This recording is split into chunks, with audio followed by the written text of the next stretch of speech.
ನಾನು 7ನೇ ತರಗತಿ ವಿದ್ಯಾರ್ಥಿ. ನನ್ನ ಶಾಲೆಯ ಹೆಸರು GHPS ಯಲ್ಲಾಪುರ.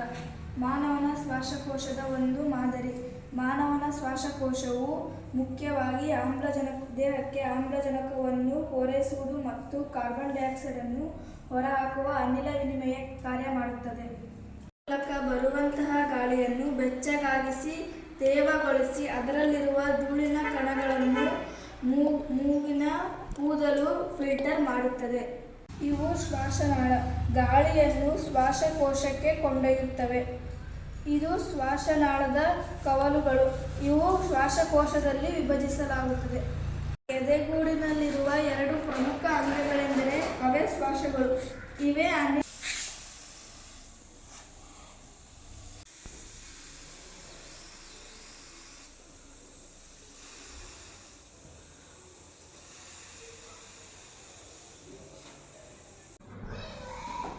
ಈ ರೀತಿ ಕಾರ್ಯನಿರ್ವಹಿಸುತ್ತದೆ. ನಂತರ ಉಸಿರಾಟದ ಮೂಲಕ ತೆಗೆದುಕೊಂಡ ಗಾಳಿಯಿಂದ ಆಮ್ಲಜನಕವನ್ನು ರಕ್ತಕ್ಕೆ ಸೇರಿಸಿ ಜೀವಕೋಶಗಳಿಂದ ಕಾರ್ಬನ್ ಡೈಆಕ್ಸೈಡ್ ಹೊರಹಾಕುತ್ತದೆ. ಧನ್ಯವಾದಗಳು.